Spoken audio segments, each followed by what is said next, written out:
Dan Dickau here for the Field of 68 Media Network, the Bulldog Broadcast. First off, I want to thank our big sponsors, McGillivray Environmental, Wave Capital Lending, and Geico Insurance with Dan Cantiana. So first off, thanks to them. We'll have some more information throughout, interspersed during this podcast, sharing information if you want to be able to reach out and support those local businesses that have supported this podcast as well this week.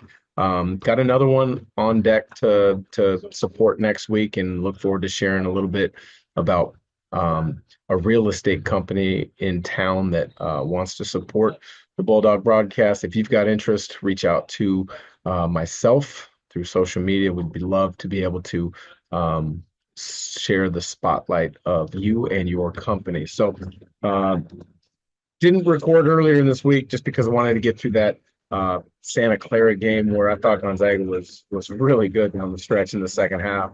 After weathering the storm of Santa Clara in that first half, Santa Clara coming off a game against Washington State where they hit 23 threes, and guess what they do?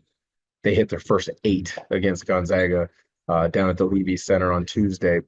And they came in different ways. They came in transition, they came in pick and rolls, they came in driving kicks, they came off post exit passes off of doubles. So Santa Clara looked really good. But over the course of the game, Gonzaga looked like Gonzaga again, flying around on the defensive end on the floor, which we've started to see ever since that back-to-back losses, Oregon State and then Santa Clara here at home in Spokane. They've been much more aligned on the defensive end of the floor. Now I know what some people are going to say, well, Gonzaga wasn't able to get it done against St. Mary's. Well, take a step back and let's look at matchup-wise.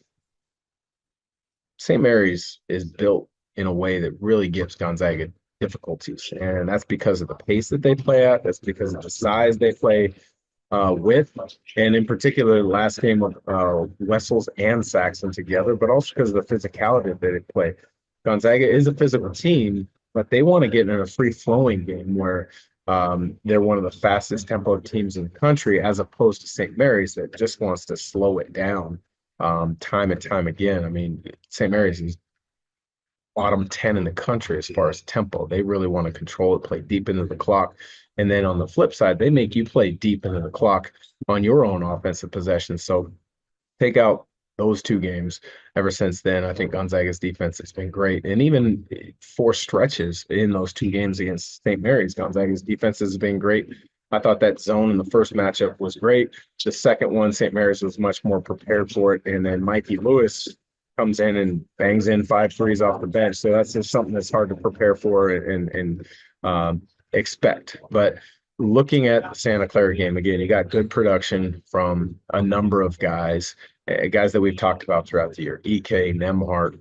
I thought Hickman played really well. Battle played well. But Ismaili Diani was spectacular in his first extended minutes of the season. Played about 22, 23 minutes. Defensively, he changed the game in regards to allowing Gonzaga to change their pick and roll coverage and being in that drop and really protecting the paint, protecting the rim. I thought that was spectacular. That's something that I've said throughout the year. One of the things that Gonzaga needs a little bit more of on the defensive end of the floor is a rim protector. And I thought Diani did a tremendous job of that. Now, the interesting thing will be is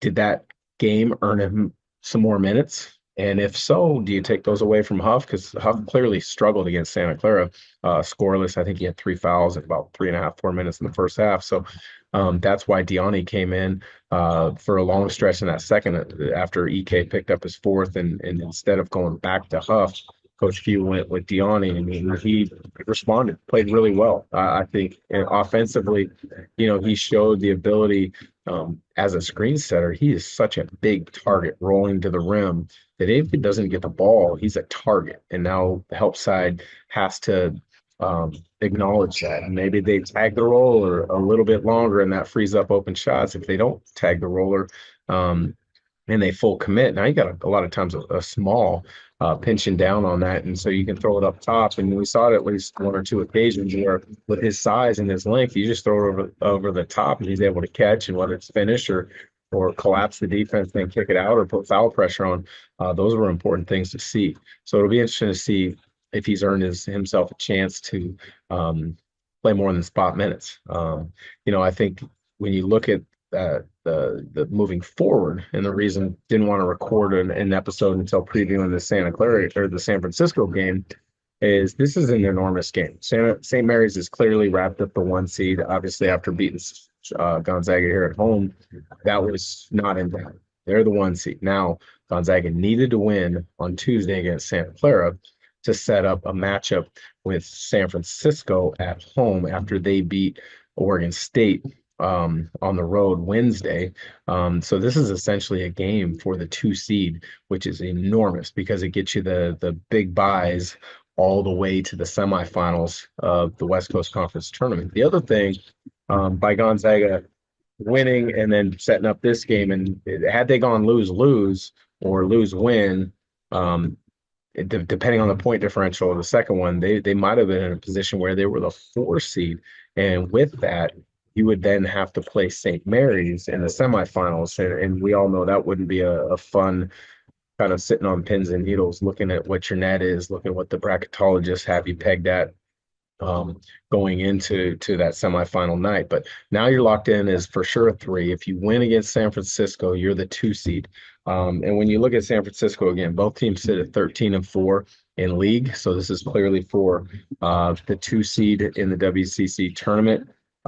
It's a quad 1 road win because San Francisco sits right around 60. They were 60 as of yesterday in the net.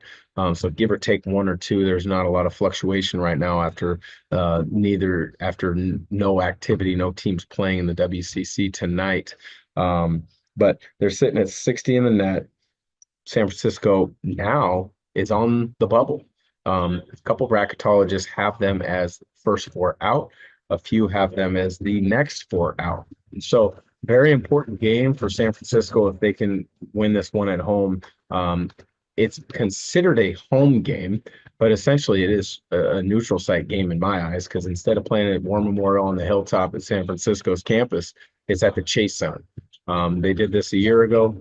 It's a way for San Francisco to generate even more interest in the city with their basketball by having Gonzaga play in that facility, 22,000 seat or so seat arena, as opposed to War Memorial that seats about 3,500. I haven't heard anything about what ticket sales are looking like, but yeah, I would imagine there's a lot of Gonzaga fans that are going down because it's a Saturday evening game. You can get a Saturday morning flight, get down there, go to the game, fly home Sunday, or taking a longer extended weekend if you want. But a couple big things I think when you look at the first San Francisco matchup was it was tied at halftime.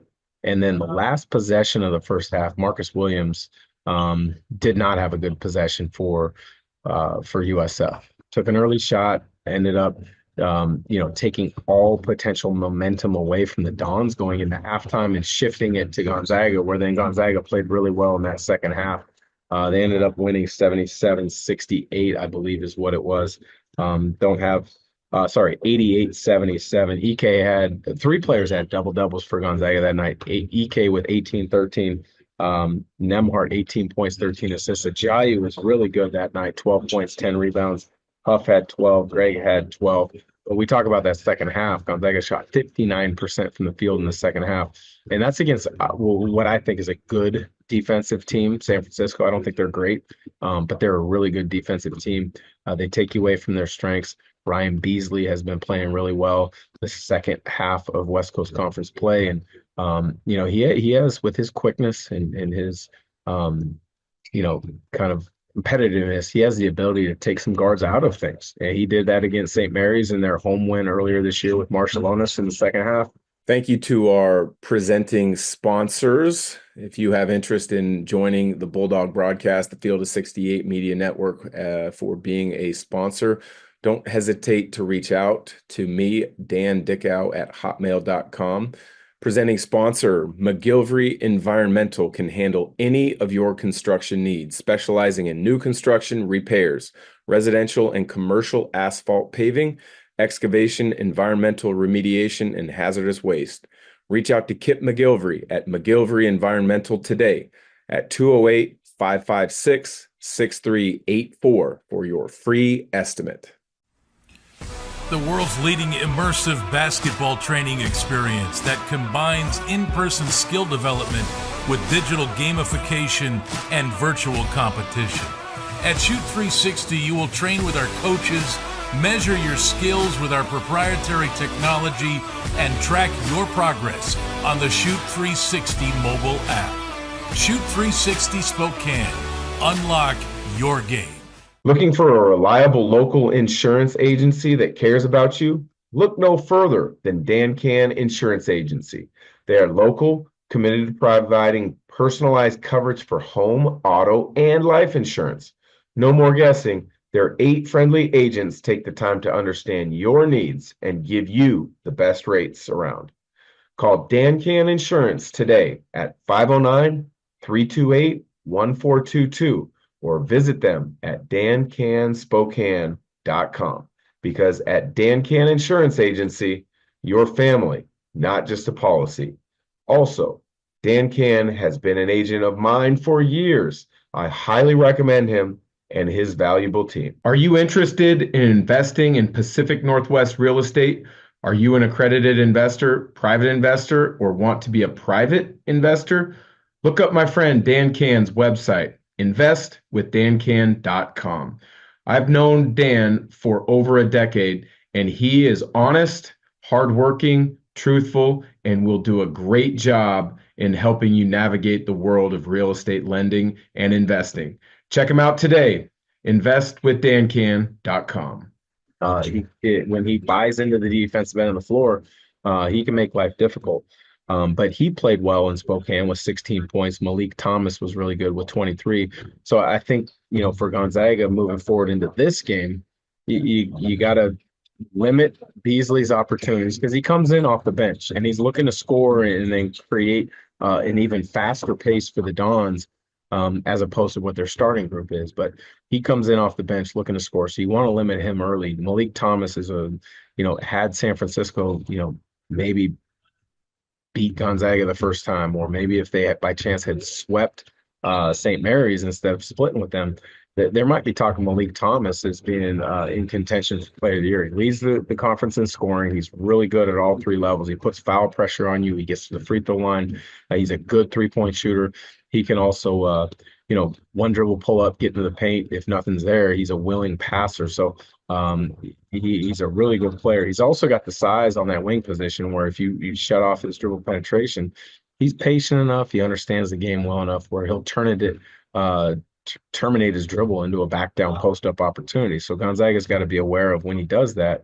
Do they set in full help? Do they rotate? Do they dig? How do they get the ball out of that problem? Tyrone Riley fourth might be the freshman of the year in the conference. He's their second or third leading scorer. He's really active on the glass. He's tremendous in transition. I think he's been a really bright spot for Chris Skurlofson. You look at their bigs.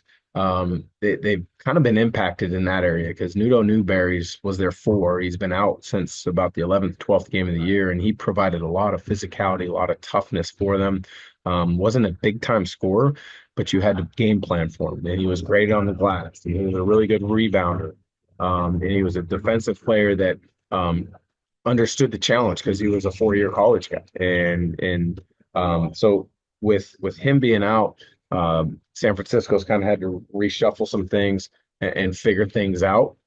And I think they've done a good job of that with some guys stepping up. Carlton Lingard Jr., 7-footer with a good wingspan, not a tremendous athlete, but he can shoot it. He can post it a little bit. And he's got the length to bother EK and Huff on that low block as well. Player we haven't talked about for San Francisco, other than that play at the end of the first half that kind of shifted momentum Gonzaga's way, is Marcus Williams, a player that aggressively, I wouldn't call him and I don't think any of the San Francisco guards are traditional point guards. They have a lot of combo guards that look to score, but then they can initiate offense. They can make occasional point guard plays, but they don't have a true point guard on their roster like you would call a Ryan Nembhard for Gonzaga. So Marcus Williams is another one. You got to keep him out of transition. I think you have to limit his early, easy opportunities. Don't let him go in, because when he gets going, that confidence builds and grows, and he only becomes more and more aggressive after that. Barry Wong is a player that was thrust into the starting lineup when Newberry went out. He showed some flashes, had a couple 16-point games earlier this season, but he doesn't have the athleticism or the pop to get by Gonzaga's threes and fours, whether it's Huff or Greg or maybe Innocenti if he's coming in at the three. He fouled out in Spokane. I think he was limited to 4 points, so he didn't do a lot to really impact the game in Spokane, but he's somebody to keep an eye on because I think for San Francisco, you got to find an X factor. Maybe somebody that's not at the top of the scouting report, such as a Thomas or a Beasley, that's going to step up and make big plays consistently throughout the night. So is it a Barry Wang? Is it Lingard? Is it maybe somebody like Jason Rivera Torres who's played fairly well down the stretch of WCC, or James O'Donnell who hit a game winner the other night for San Francisco to keep them in the hunt for the 2 seed. When you look at San Francisco, they're a team that can really score in spurts. The other night at Oregon State and Corvallis, they went on a 20-0 run. They struggled early in the game, went on a 20-0 run to kind of put them in charge and allow them to prevail that night and set up this showdown with Gonzaga at the Chase Center for the 2 seed into the West Coast Conference tournament.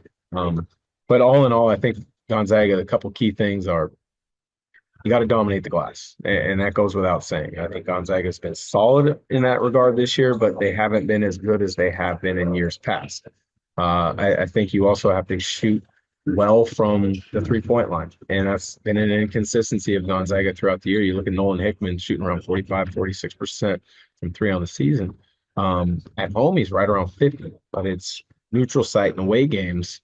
He has struggled at times. So this is the type of environment, this gym, the Chase Center, that you're going to play in the NCAA tournament. And so, scheduling wise, yeah, it was San Francisco's decision to put this game at the Chase Center, but also I think it helps Gonzaga to get one more neutral site game in an environment that's going to be like the NCAA tournament, to get used to the backdrop, to get used to the setting of preparation for a game in an environment like that. So you got to rebound, got to shoot it from the 3-point line. You got to make sure there's an X factor, like I talked about, that doesn't jump out and make an impact on the game. But I think the last thing for Gonzaga is to get off to a good start. I mean, this game obviously means a lot because clearly you're not West Coast Conference champs this year. Haven't been in 3 years outright. For the last 3, they've tied 1, and the last 2 have been outright St. Mary's WCC champs. So you got to get off to a good start, kind of take away any kind of hope that San Francisco might have that they can prevail and they're going to be the 2 seed. Because again, this is the time of the year, clock turns to March 1 tomorrow, where you got to make sure you're clicking on all cylinders. And Gonzaga's starting to get production from a lot of different guys. I mentioned Diani at the top, guys that you can rely on, EK, Nemhart, and then it's kind of been hit or miss with a lot of other guys, whether it's Battle or Hickman, although he's been playing really well as of late. Ben Gregg has struggled recently, and I think a lot of that's due to the amount of minutes that he's been playing. I think he's banged up a little bit. If you just watch the way he moves out on the court, there might be something going on there as far as health-wise. So, Huff has struggled at times, and a lot of that's been due to foul trouble. Some of it's been due to matchups where he hasn't gotten extended minutes because either he's not rebounding or he's not defending the way that Gonzaga and the scouting report needs him to that night. So just at the end of the day, huge matchup, huge opportunity for Gonzaga to continue to get right leading into March, because before you know it, WCC tournament's here, clearly not the 1 seed. This is your chance to be the 2. And then once you hit March, all bets are off. And it's, as Coach Fuse always said, you got to let it fly. You got to go in as the attacker. You got to go in as the aggressor. And so looking forward to this matchup. Once again, thanks to our sponsors, McGillivray Environmental, Wave Capital Lending, as well as Dan Can Insurance. So take care. We'll be back next week when we preview the West Coast Conference tournament.